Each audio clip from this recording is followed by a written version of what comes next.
നമുക്കിന്ന് നല്ലൊരു പോത്ത് കറി ഉണ്ടാക്കുന്നത് എങ്ങനെയെന്ന് നോക്കിയാലോ. കഴുകി വൃത്തിയാക്കി 1 കിലോ പോത്തിലേക്ക് കുറച്ച് വിനെഗറും ആവശ്യത്തിന് ഉപ്പും ചേർക്കാം.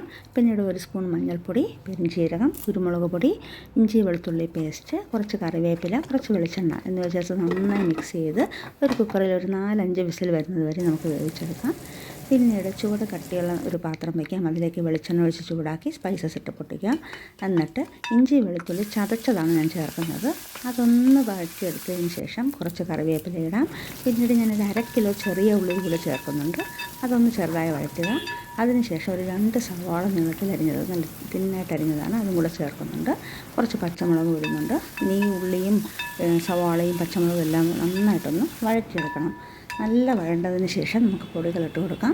നമ്മുടെ എരിവിന് ആവശ്യമായ മുളക് പൊടി, മല്ലിപ്പൊടി, മഞ്ഞൾപ്പൊടി, ഗരം മസാല എന്നിവയാണ് ഞാൻ ചേർക്കുന്നത്. എന്നിട്ട് അതിന് മുകളിലൂടെ ഞാൻ 1 ടേബിൾ സ്പൂൺ നെയ്യും കൂടി ചേർത്ത് ഇതൊന്ന് അടച്ച് വയ്ക്കുന്നുണ്ട്. ഒരു 2 മിനിറ്റ് ഈ പൊടിയും ചേർത്തതിന് ശേഷം ഇളക്കാതെയാണ് അടച്ച് വയ്ക്കുന്നത്.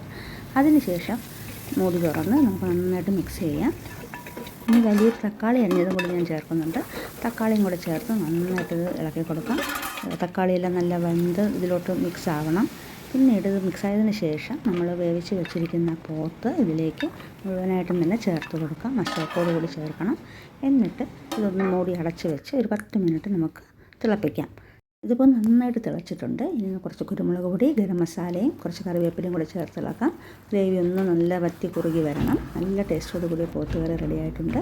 അപ്പത്തിനും ചപ്പാത്തിക്കും ചോറിനും എല്ലാം ഇത് വിളമ്പാവുന്നതാണ്. ഞാനിവിടെ നെയ്ച്ചോറിനാണ് സെർവ് ചെയ്യുന്നത്.